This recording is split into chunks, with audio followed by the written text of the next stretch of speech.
And we're live. All right, all right. So let me get into it.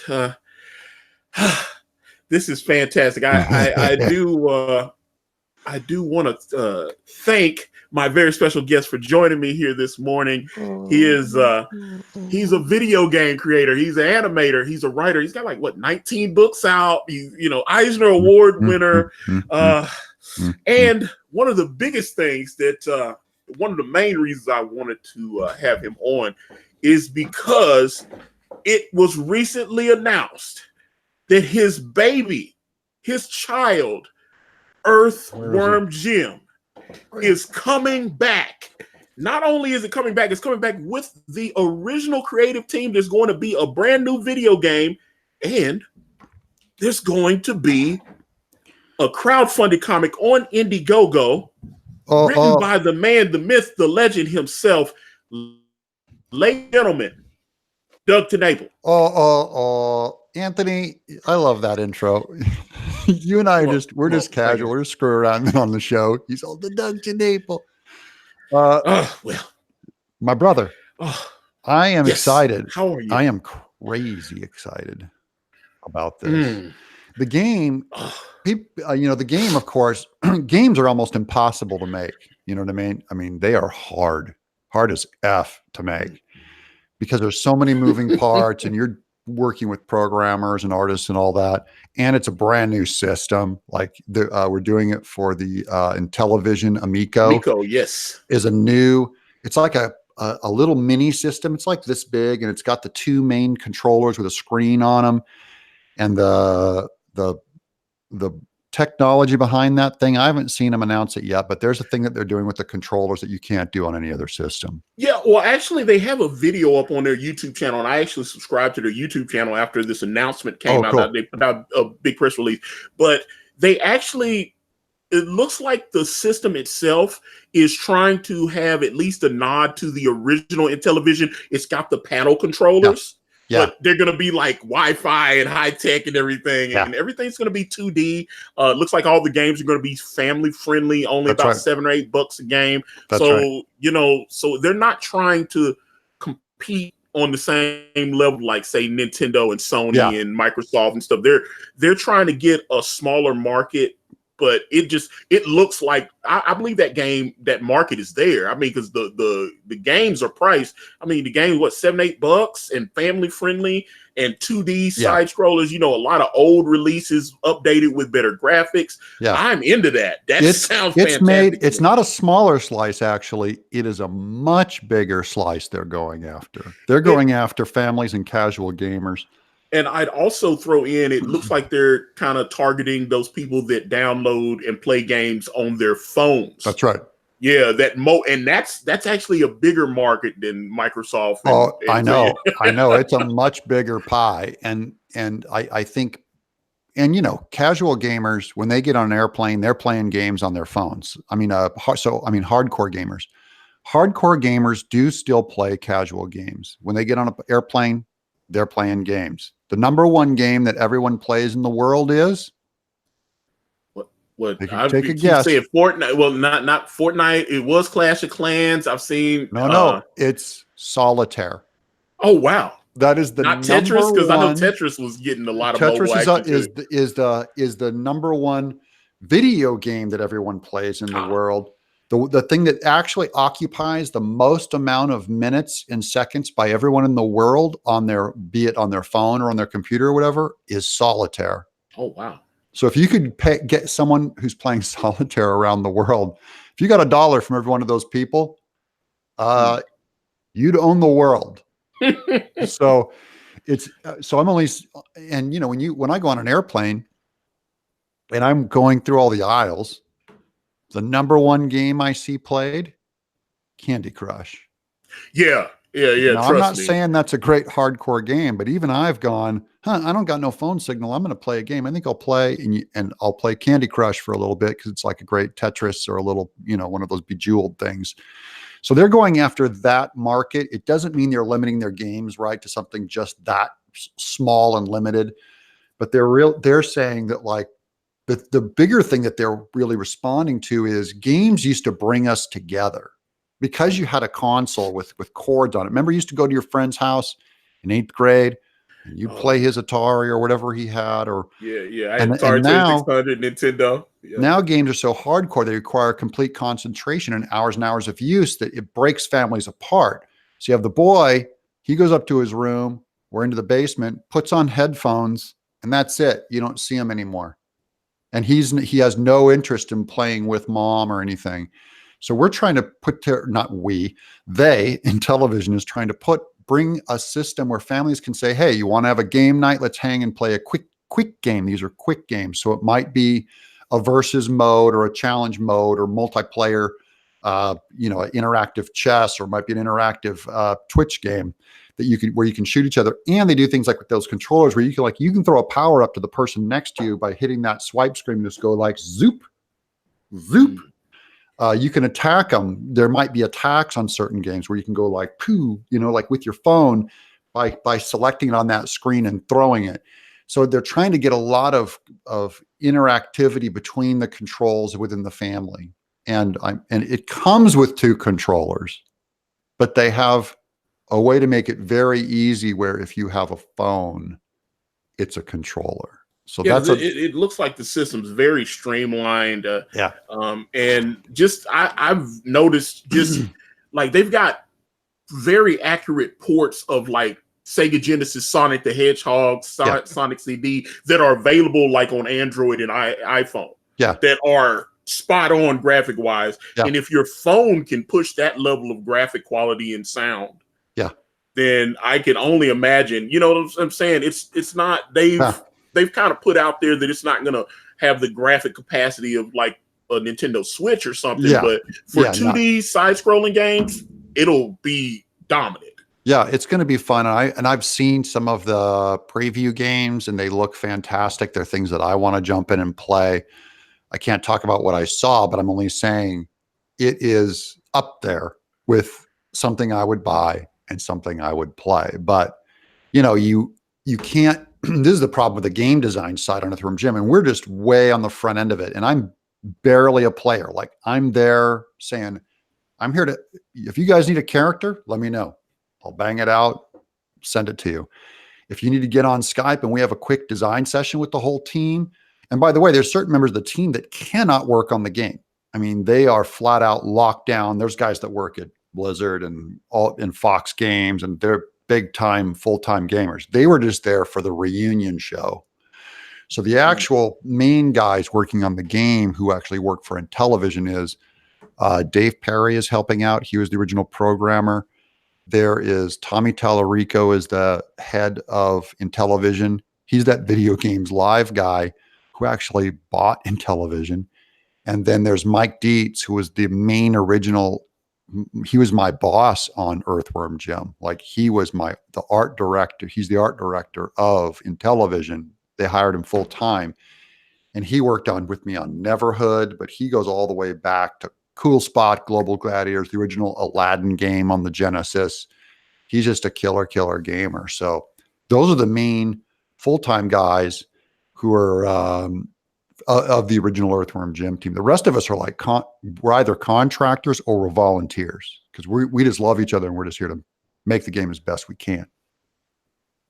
Well, let me ask. And as you know, I've got comics to make this year. Well, yeah, but and I actually want to talk about it, but you actually said something because I noticed when I look in your background, you worked on a lot of games that I had fun with when I was, say, about 25, 30 years younger.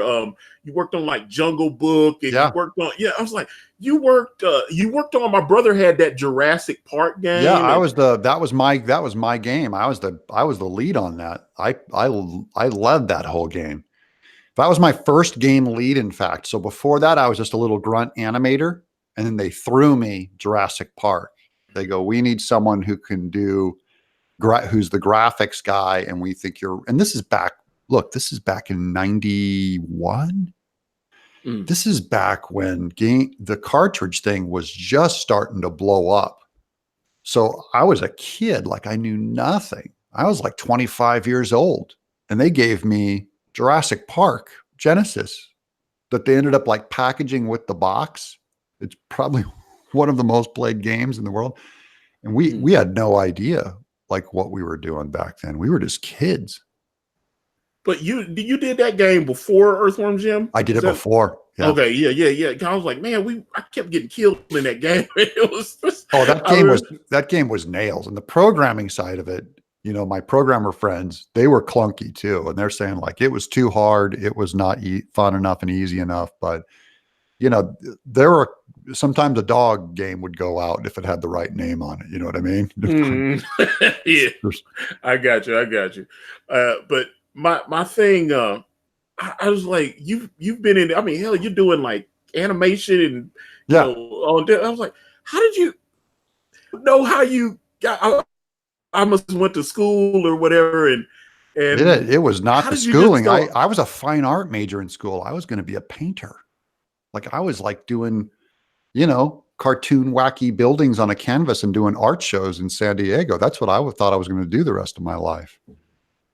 But I also I've always loved animation. I'm pretty much a self-taught animator, which means I'm a shitty animator. But I would do my own stop motion. That's why I have all these stop motion puppets sitting around.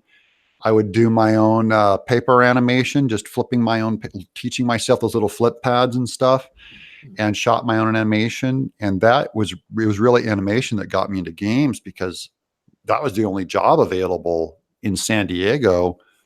When I worked on Attack of the Killer Tomatoes was my first paying animation gig. The Saturday morning cartoon was my first job. I used to watch that. Attack of the Killer Tomatoes. Yeah. So I did Finletter, the main guy. That was my character. And they only gave him to me because I was fast, not because I was good. They're like, he can pound out footage. That's my biggest special power, is workaholism. And I'll put in more hours than anybody else, and I will draw more than anybody else. I'm not as good, but I can do more.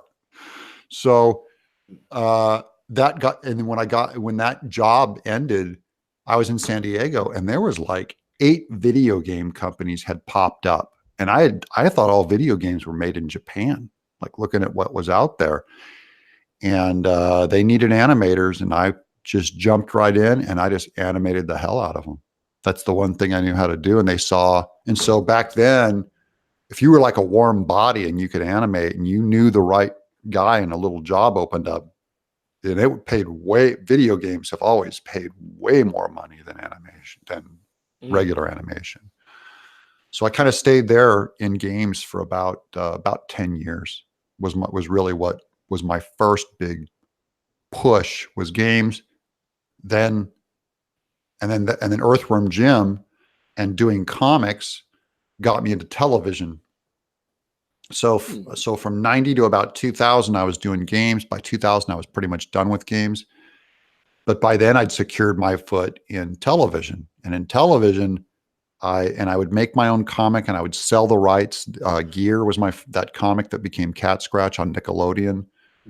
I started working in animation. I learned all about television animation, which I kind of had started out on in Attack of the Killer Tomatoes, but I learned how to read an exposure sheet, how to work on a crew, how to deal with sound files and match the animation to it.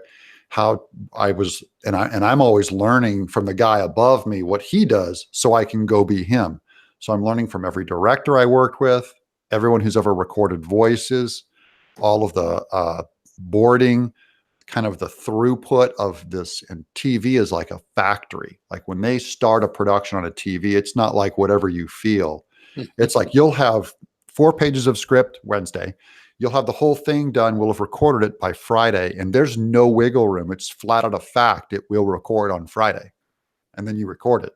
And then that gets thrown into the sausage factory they start breaking it down to storyboard. So I learned all this management techniques, and I spent about 10 years in animation, from about 2000 to about 2010 was my TV work, and selling all of my books into Hollywood was really the heyday of that. And that's where I made most of my money, was from 2000 to 2010, just maximizing that. And then by 2011 and 12 was when I really started doing crowdfunding. So I did that's leather sketchbook I did. I raised 115,000 on that. I saw one of those on eBay the other day. Guy wanted like Dude, $750 for I it. know you should not pay 750, but you should pay 100. They're available for 100 regularly, and that's a damn good book for $100. Okay. He had like 2 volumes or something. It was like, yeah, $750. And Yeah, then he had to volume come 1 back and 2. again. Those were 20. I don't know if they were $22 or $25 each, and I've seen them go for. Well, I've seen them one volume. I've seen them sell for $480 for one volume. Mm. I'm just saying that model, which I didn't follow through on it, and that's really I didn't continue to explore that model. I always think too small. Like I think big as far as creativity goes of what I create, but I think small on the business side because I'm not as acute of a businessman as I am an artist. And I'm always trying to apply my art aggressiveness to my business to make my business succeed the way my art does. But I just didn't. I did 3 successful campaigns on Kickstarter. And that, is why I've kind of been languishing until last year, 2008. I'm 18, I'm languishing. And then I met Ethan. And it was Ethan that really kind of had the vision for all of us as far as how it can work, like showed me the true upside of what I was working with. I go, I was on the path and then I kind of abandoned the faith. And then Ethan put the faith back in me on that thing and really showed me like, click, click, click. This is what you do. Tie it to a YouTube show. This is what your campaign can look like. Yes, Bigfoot Bill is the one to do, all those things. And that's why that's why I have nothing but just gratitude for what he and really what this campaign has done is now I'm on board. I'm a slow learner. Took me 10 years, but now this next campaign, which is launching Monday for Earthworm Jim, this is going to be me knowing what I'm doing, and I'm going to kick ass. I mean, again, it's not me alone. It has to be the backers. But if I'm right about the backers, and I have a hunch, then I think we're going to do very well. And I think I'm going to be able to really work some of the kinks out of this campaign. I'm ready to really kind of launch this thing right. Because on Bigfoot Bill, I was, it's all theory. Okay, so let me actually rewind some of that because we were talking about Earthworm Jim, like when you first broke. When you go back to the creation of Earthworm Jim, what made you? That's a strange character, and so it appeals to me because I have a fat beekeeper that turns into another guy.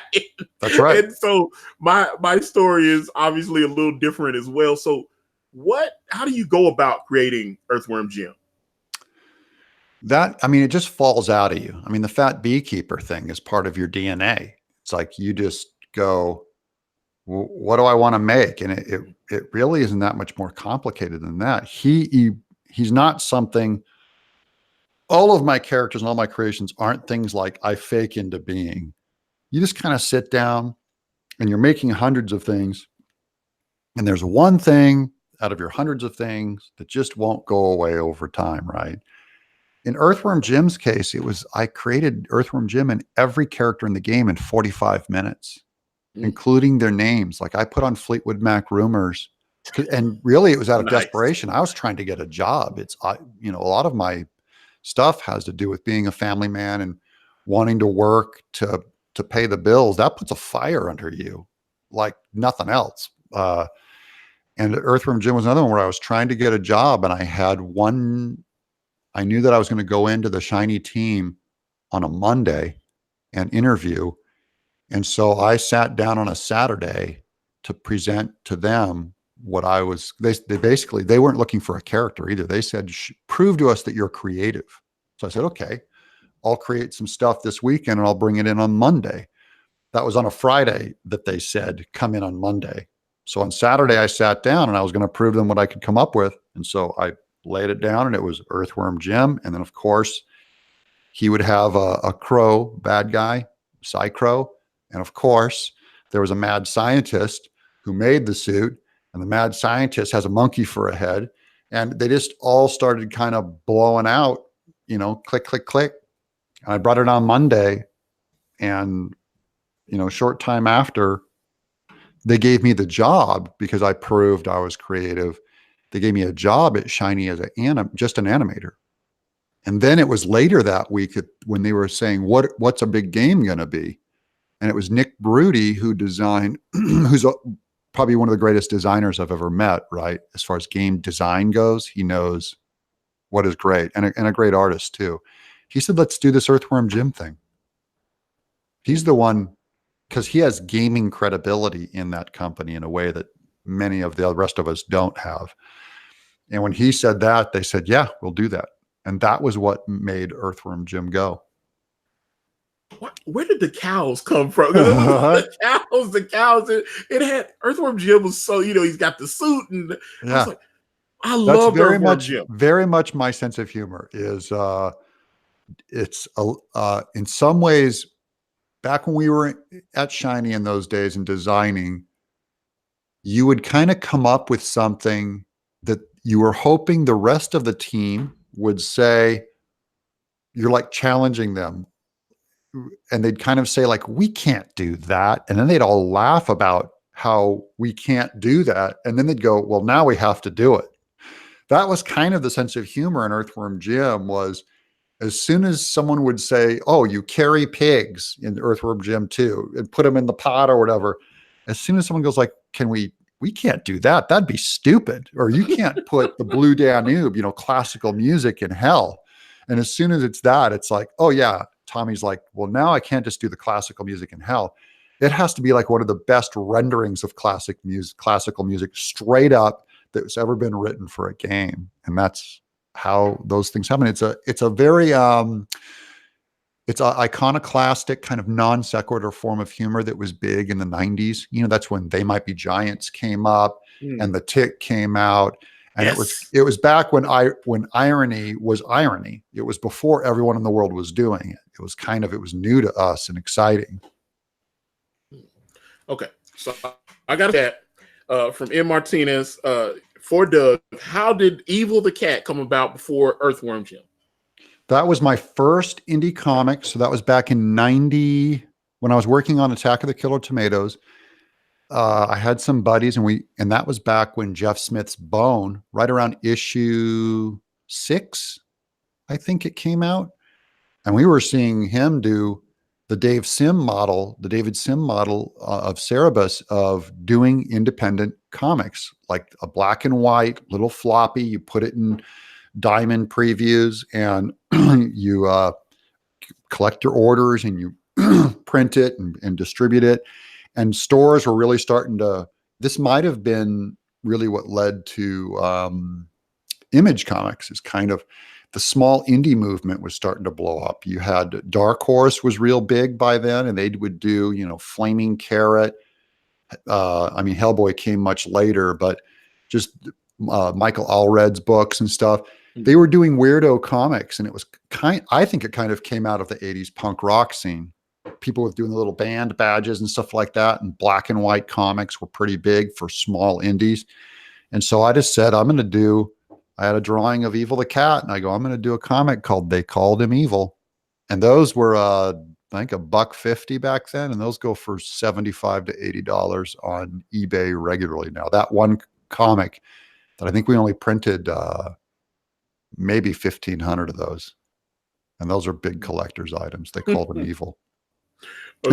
And so we were looking for a bad guy in Earthworm Jim, and they just said, that cat, that was Nick Brudi's favorite character. He goes, that cat, he's going to be a bad guy, and I'm doing his level.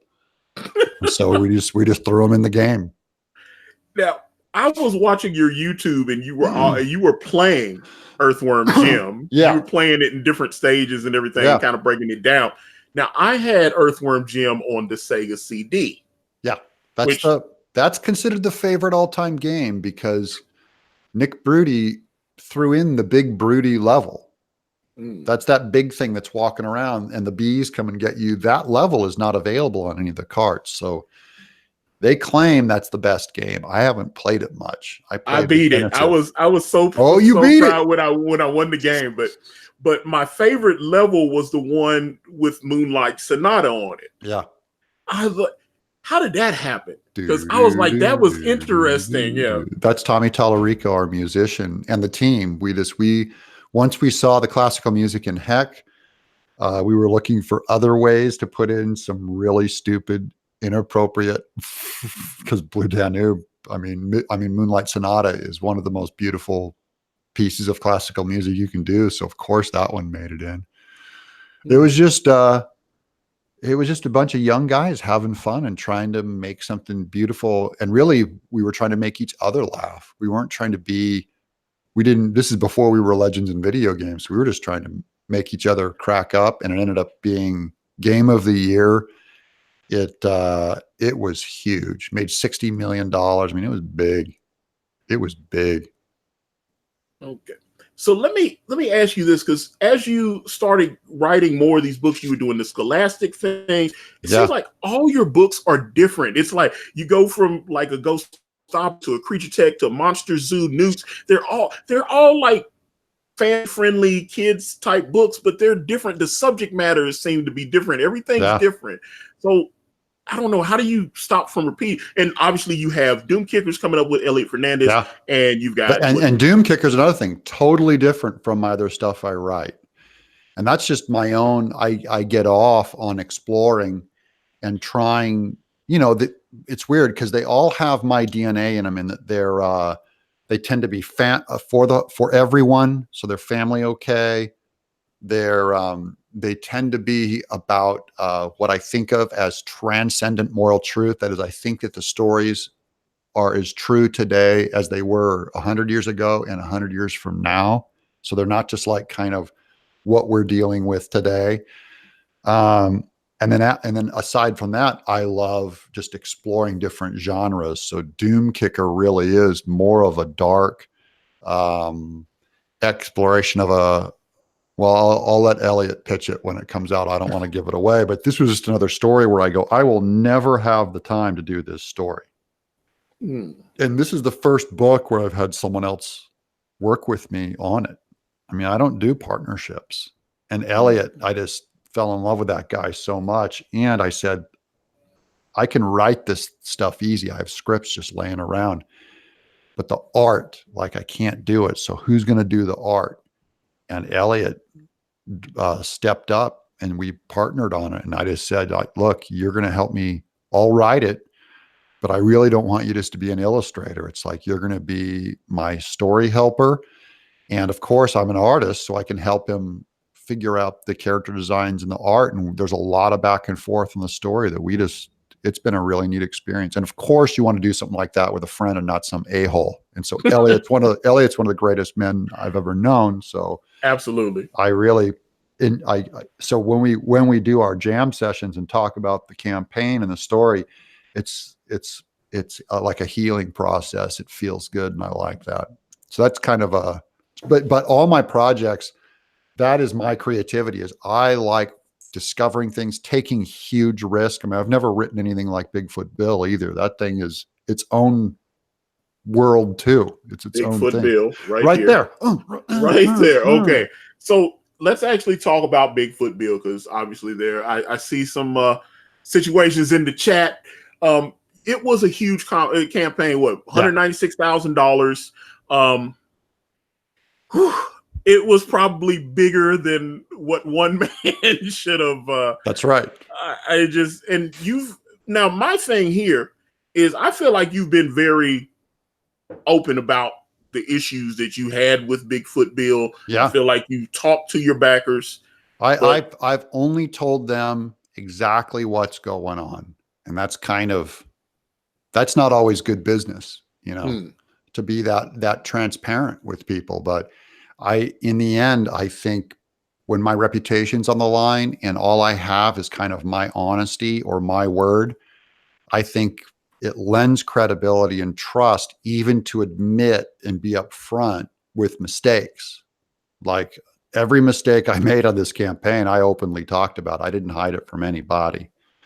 So it's it's hard to deal with. And the other thing is, like, I see backers as partners. So they're not just consumers that you hide things from.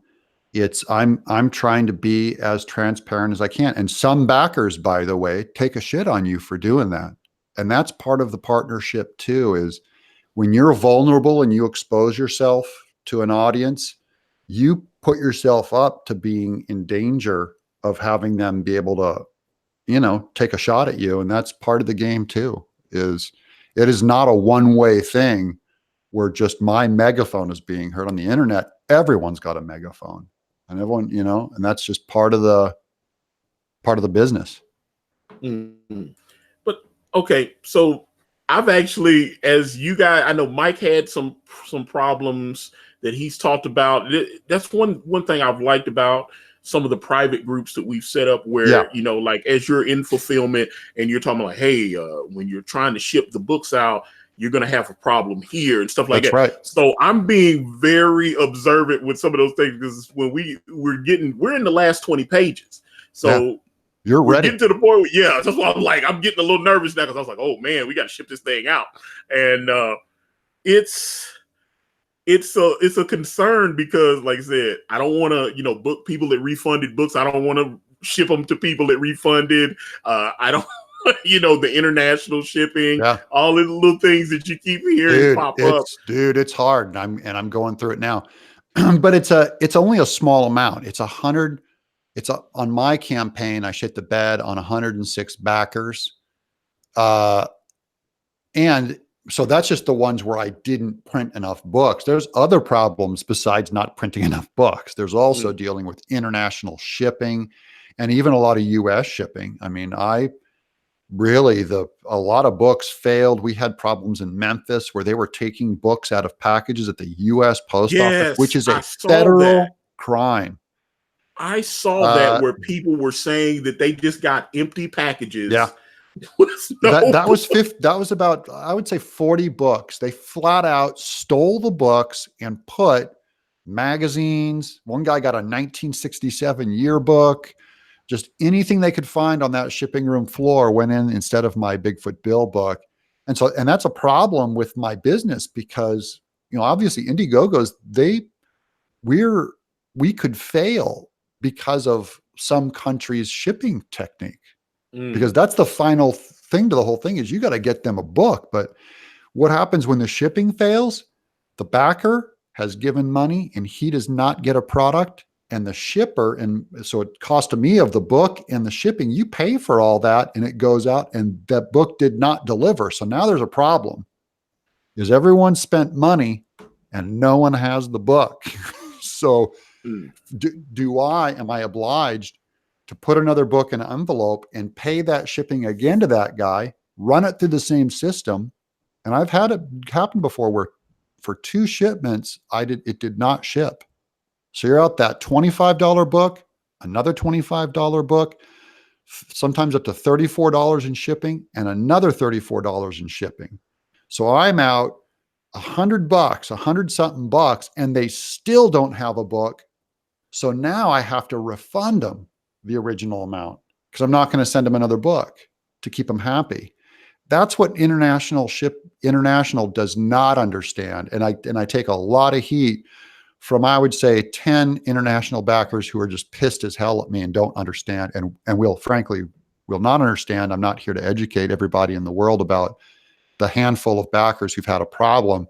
On everybody else with this campaign, I did really good. I did fine. It's a great business model, making money. They're happy. I'm happy. But there's going to be a small percentage of people on your campaign who will not be happy and will never be happy. And really, it's not entirely your fault. It's like you're just kind of screwed by this model. There's a tiny percentage of screw job. People are going to pay you money. And if you want to keep them happy, then you're going to lose money on them, and you're going to give them a refund and lose more money on them. And they're not going to get their book. That's the thing. Okay, because you obviously talked about the sketchbook situation, and I saw people were on Twitter asking, why can't you just reprint the book? Yeah. That every backer assumes that you haven't gone down every path, tried every path. And I have went through this. A couple of backers kept saying, just reprint. And frankly, they said it a lot. And here's why you can't just reprint a book. Your costs, the only reason why Bigfoot Bill was able to get up to being hardbound, embossed, foiled, is because I had 3,300 backers. So when you're print, that means a 4,000 book print run. When you print 4,000 books, you can afford, and they're paying $25 each, you can afford to do all that embossing and stuff.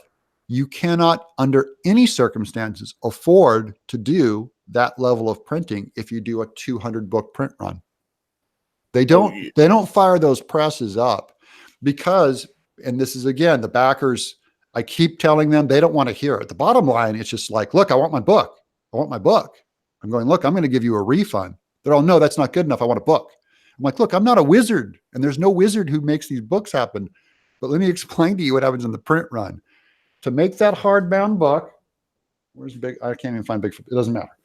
They take the cardboard stock of the cover and they coat it with that cloth binding is the first step. Then they reinforce the back. Then it goes through the little factory thing again, and they put the back on it. Then they do an embossing layer where it punches all the depressions and all the raises in the thing. One for depressions, one for raises to raise those letters. It goes through the factory once, then it goes through again. Then they apply the gold leafing, which is a heat. They fire up that machine and it punches the gold on. Then they run it through again, punches the red foil on. Then they do a print run of the little sticker, the little label of Bigfoot Bill flying that gets hand applied to the front. Then they fire up the printers to do, I don't know if you can see it hanging up on the wall back there, right underneath the American flag. That is the 16-page signature. It's got 8 pages on one side and 8 pages on the other. That's a giant, like 2 foot by 4 by 3 foot, I'd say, piece of paper. They print all of those. Oh, yeah. So each of those is a 16-page signature. Those are all folded, bound, Smith sewn together. All of those 16-page signatures are what end up becoming the thickness of the book. Then they Smith sew, that's called Smith sewing, S-M-Y-T-H-E. They Smith sew all those signatures together against a piece of cloth that sews and binds all the books together. Then they stick that into the hardcover, and they put those end sheets in. Those cardstock end sheets are hand glued in. Each of those goes through the factory on every one of those processes. That's why it took 30 days to print this book, full time, round the clock printing. Is you can't fire up all those factory machines. They'll do it, but on a 200 print run, it's not going to cost you what the book cost before. You can go up to $50 to $100 per book on a micro print run. Now, actually, that's something I want to talk to you when we in private. I may have a way to solve your problem. I don't know if you'll listen to me. No, I won't listen to because I already went down that route. Is you can do cheaper printings if you don't use offset printing, which I will not print Bigfoot Bill on a lower quality print run. To me, the whole art, the final art book, because this is an artwork to me, that book. So I will not go to Japan and set up a printing that they can print over there and mail out to that country, and then print over in Australia and mail out to that country. So I will not compromise the print job whatsoever. Another country can't even print this book as it is. So I ain't going to do that. It has to be printed here and then shipped. So I don't know. I'm going to run my mouth to you privately. Okay. Because I love you. Privately. Well, you can do it now, but I'm saying privately. No, because I don't want to put that out there without getting your feedback and everything. But I do want to I see Splendovia had something I actually wanted to add. He said the backers feel like they got in on your fundraiser for the products they wanted, but they didn't get what they paid for. It's not what they don't understand. It's what you failed to deliver. And so here's what I did on the failure to deliver is I said, and this is true for every Indiegogo campaign, and you look it up in the actual contract between the campaign and the backer, you are obliged to send them an item. If the item fails to ship, you are obliged contractually to offer them a refund. So I offered all of my people who got a partial shipment. Most of them got a Bigfoot Bill book, the main book, and they did not get the making of book. So I offered a partial refund just for the making of book. They paid $25 for that book, and I offered them either, this is international, either $25 or $30 for that book. That means I took about $5 because on all international, I lost $15 in shipping. My fault. Any backer that said, I want a full refund, I send them a full refund. Anyone who gave extra money and said, look, I put an extra $60 in because you said you were short shipping. And I said, I will pay you. I paid them every dime of that, $60. Some of them, $100 went back. That's not my money. That's their money if they didn't get the book. So I negotiate with every backer, even the ones who didn't get the book, give me favorable reviews.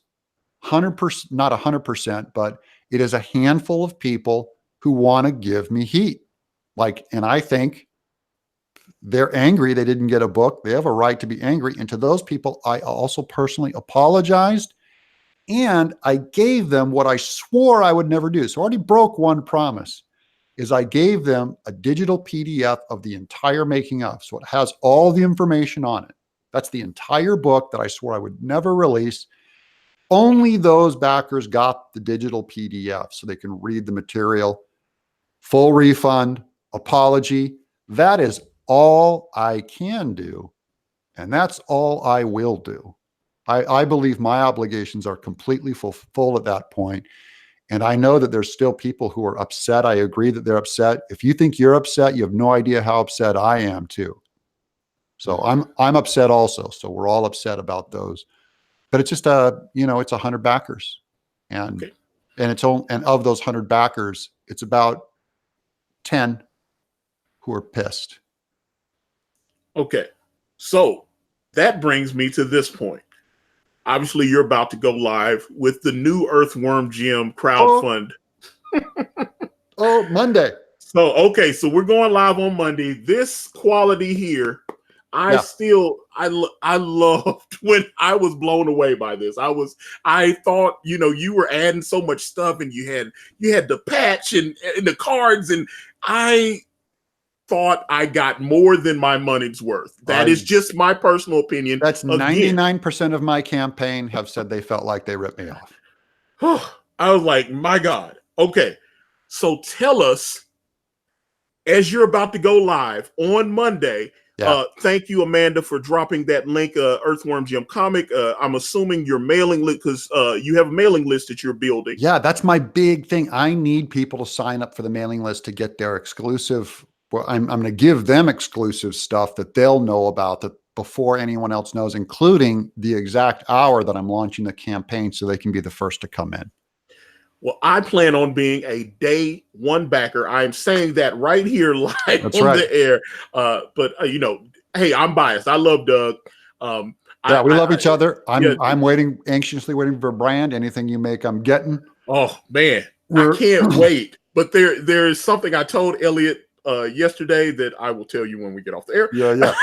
And because I got a lot of stuff coming, but I mean, the fact that we're over half done, and we're on the last 20 pages and everything's getting colored, and oh man, get ready to actually do this damn thing and print the book. It's going to be good.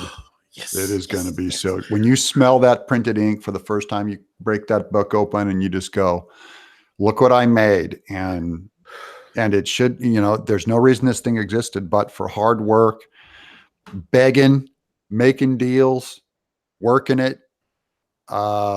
That is the business model. I understand what every person is going through, and everyone's got their own difficulties on these projects, right? It's like it comes up and just smacks you from left field. You can't expect what goes wrong. Look at that book. But okay, we're back. Here's Bigfoot Bill again. It is fantastic. Yeah. But I noticed, and I like the way you handled the campaign. Yeah. You were drawing on the air quite a bit. You would drop the link out like, "Hey, Antonio, you want to come in, hang out? I'm just gonna be drawing pages. I'm doing watercolors for backers. Yep. I'm doing, you're doing all kind of stuff." My question, and one thing I noticed kept coming up in the chat is you were working on Bigfoot Bill, and everyone kept asking about Earthworm Jim. Hey, is Earthworm Jim? Is there going to be a crossover? Is there going to be this? That's right. And you would always have this kind of, it was like a robotic answer. It's like, well, I don't own the rights to Earthworm That's Jim. Right. And I don't, I try not to infringe on other copyright owners. That's and right. You would say that. But I could tell that you clearly missed your child and you wanted your child back. Yeah. But it was like you'd put your child up for adoption and you had been trying for the last decade to get your child back. That's right. And I knew privately that you were always drawing Earthworm Jim, even though it's like, I don't have the rights to Earthworm Jim. I cannot do it. Just like, and you was there.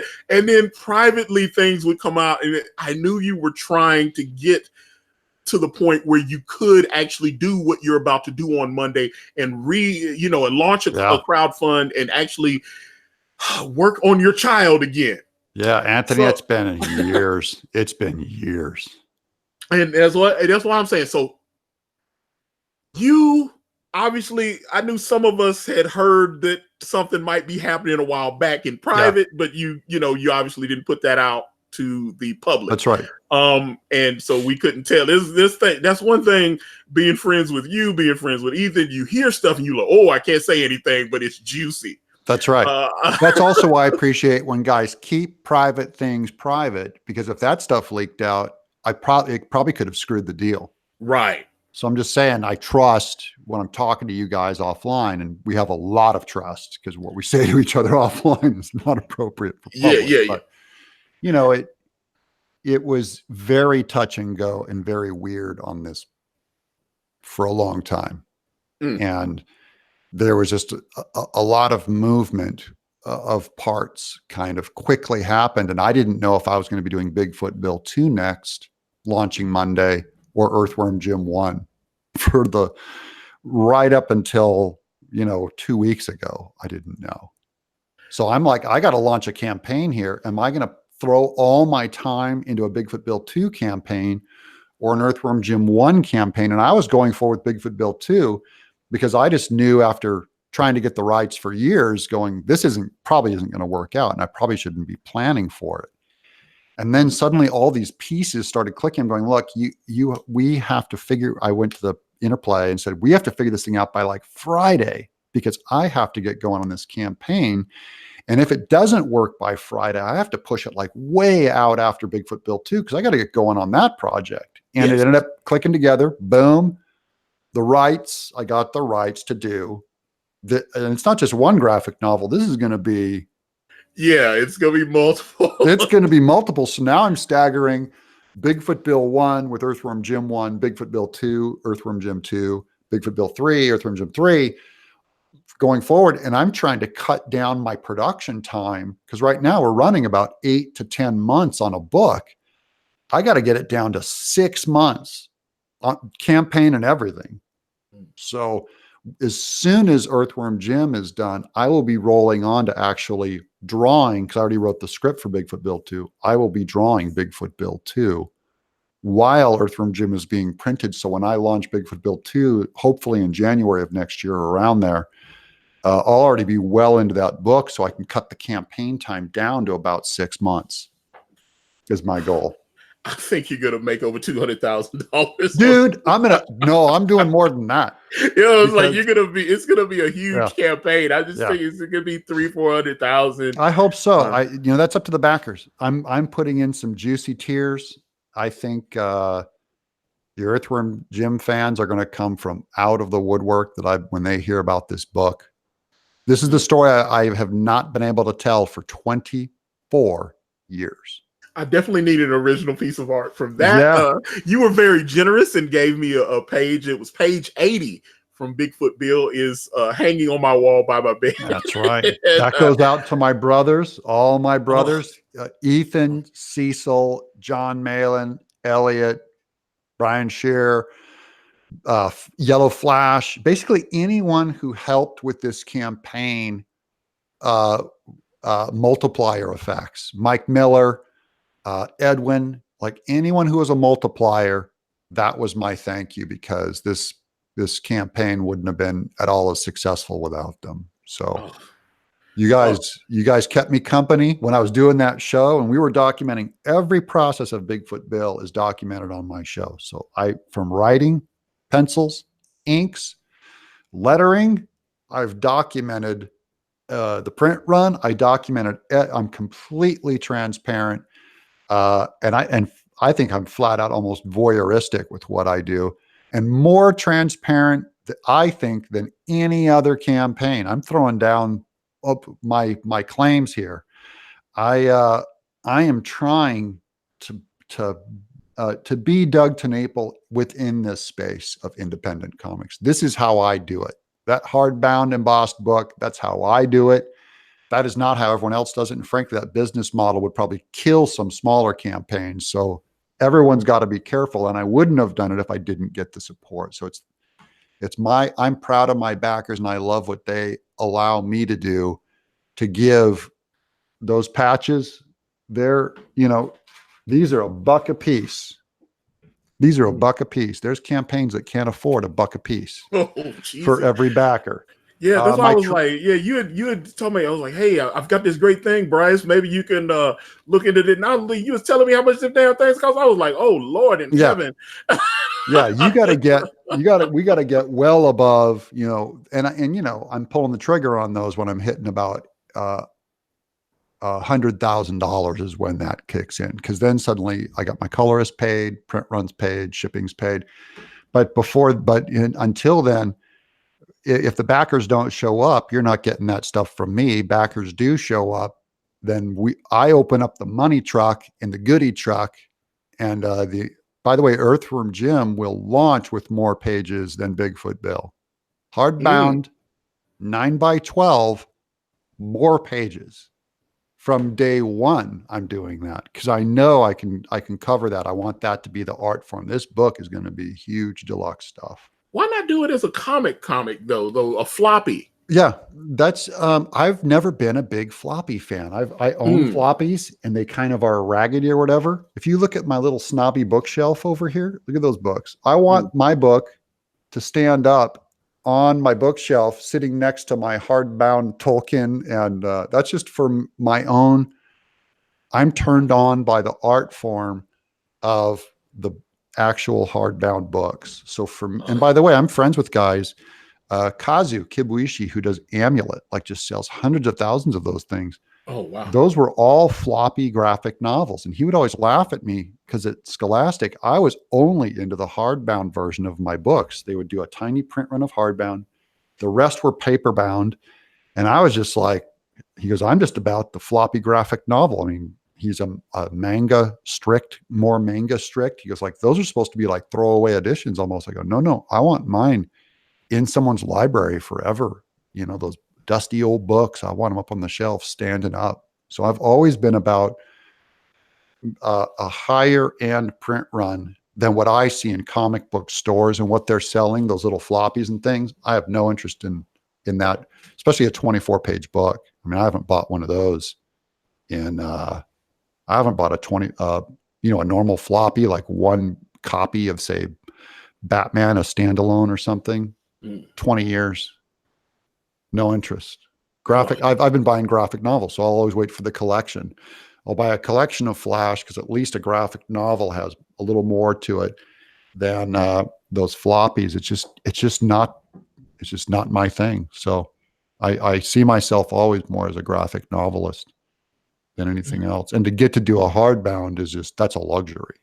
That's just, but at least even if I had to do paper bound, it would be perfect bound, the flat back, like what you usually see. Because if that's good enough for Eisner on Dropsy Avenue and Contract with God, it's good enough for me.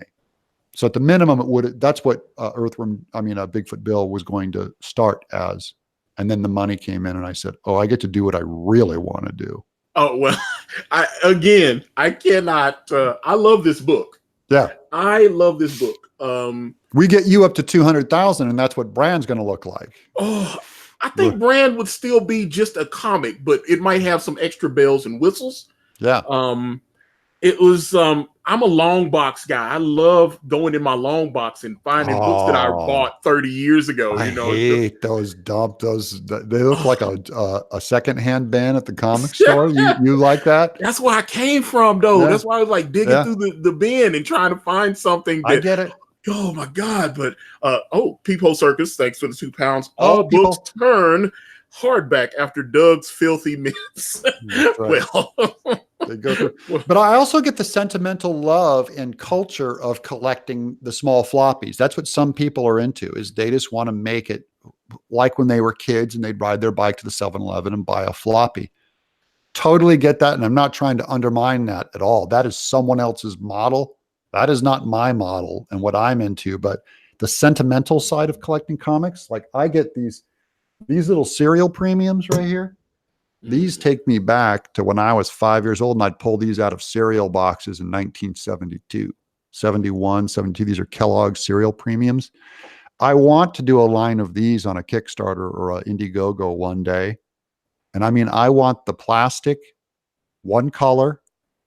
Everyone's trying to push PVC on me. And I'm saying, no, I know everyone else is doing vinyl and PVC. I want this brand of plastic because it reminds me of a kid, and I want them in the little cellophane wrap so you can put them in cereal boxes for your kids so they can open up the cellophane just like I did when I was a kid, because I want to sell that experience. And I don't care that you can make these giant, that you have the technology now to make these affordable with all these paint ops and moving hinges and all that. I go, I don't care. This is the experience. So this is the equivalent to the floppy book. If you want the experience, I totally get why someone wants to give someone the experience of getting the little floppy book from 7-Eleven. You just made my head start spinning.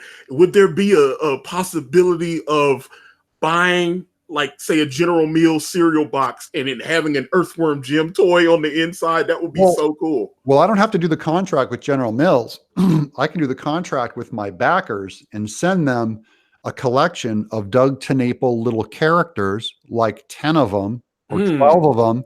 They buy them in bulk and they can put those little plastic things in their kids' cereal. They can hide them in there themselves. You know what I mean? You can use them as gifts or whatever is kind of what I want to do.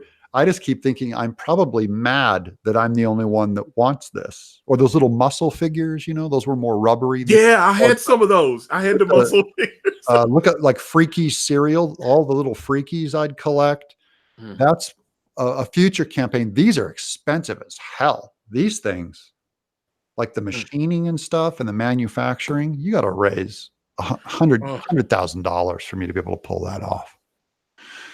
But and I would go ask, the Earthworm Jim rights holder, do you mind if I throw an Earthworm Jim in the collection? I'd go to EA for my character Clayman.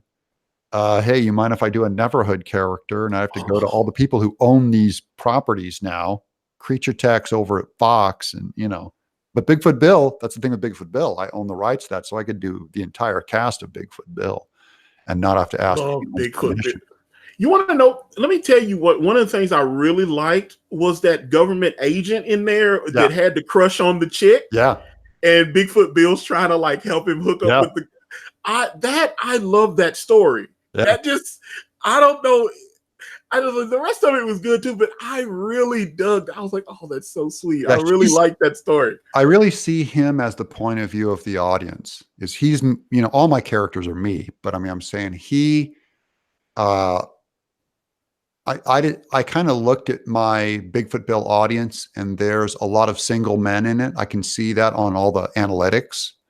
So I just thought I'm going to tell a story where a single man is the hero. Usually I do fathers and sons and families and things like that. And in this case, I saw that 98% of my backers were men.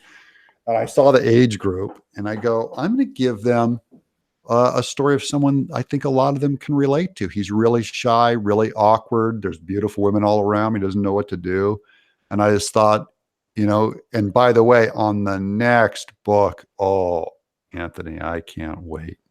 The next book, that soap opera goes up to a through the roof level about him and the girl, and what happens is I'm dying to tell that second story. I'm excited about it. It is nuts, because this first book, this is just setting up all the characters in the world, and the next one, I just turn the screw so hard that I was almost choking up, and I mean, I was getting choked up while I was writing that thing. The second book, I'm ready.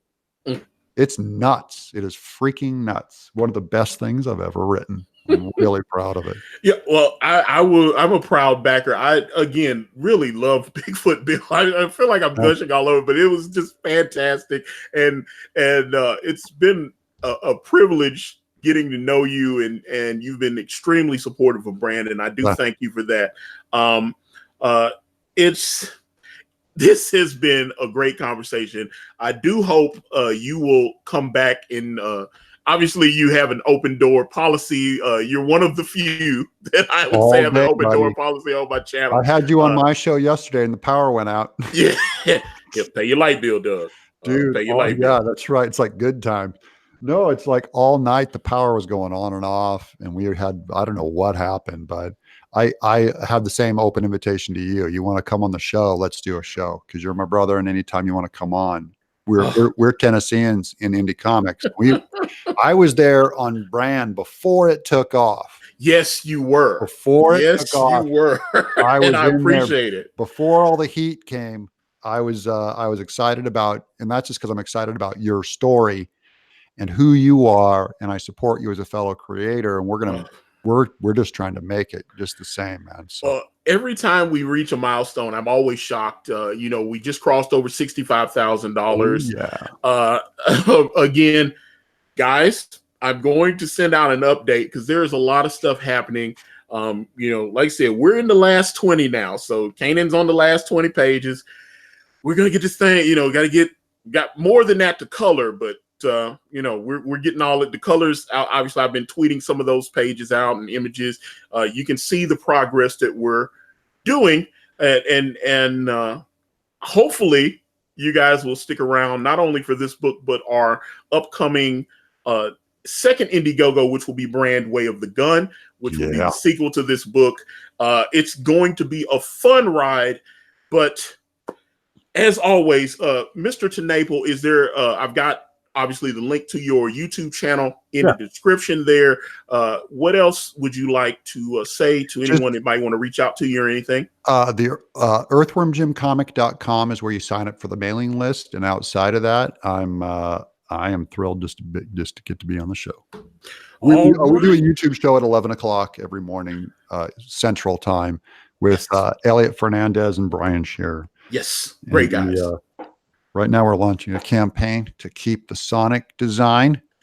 That is a failed campaign. They do need to change that because Sonic looked like utter hot garbage.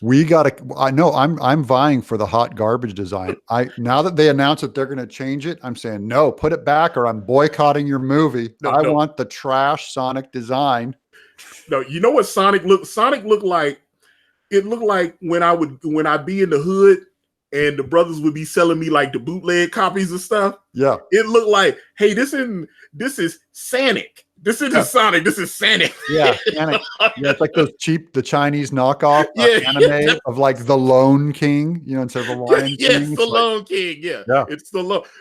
It's kind of how that Will Smith trailer looked for Aladdin. It kind of. Oh man, that one was bad. Yeah, that didn't look good at all. And I was like, wah, wah, wah. Yeah. It seemed like a good idea in the boardroom. It seemed like a good idea. And then he's black in some scenes, and then he's blue in the other scene. Because everybody's like, wait a minute, so he's black, and then he's like, oh, well, we're gonna digitally paint him blue in other scenes. It just looked weird. Yeah. I am looking forward to the Lion King one though. The trailer there, I saw some people didn't like the Lion King trailer. I thought that looked okay. I'm okay with it. I like the animated one so much better. I can't imagine none of these live action ones can touch the animated. Beauty and the Beast, Jungle Book, can't touch the animation. Well, yeah. I'm an anime guy. I just like, I love animation. That's why it's like, he was like, God, 44 years old, and I buy like Princess Mononoke and all these. That's right. Yeah. Oh man. Well. All right, guys. We're gonna wrap this up. My very, very special thanks to the legend himself, the great Doug TenNapel, for joining me here today. But I'm going to wrap this one up. And if you guys want to reach out to me, I'm on Facebook, Instagram, Twitter, and right here on this YouTube channel, everywhere is at Ikari Press. And if you guys type in ikaripress.com, it will take you directly to my Indiegogo campaign for my comic book series brand with the phenomenal Kanan White. We're on Teespring. We're on Amazon.com. The links to those are in the description. Thank you guys so much for watching. I'm out. Back brand like me. How's that? Flat Earth is real, baby.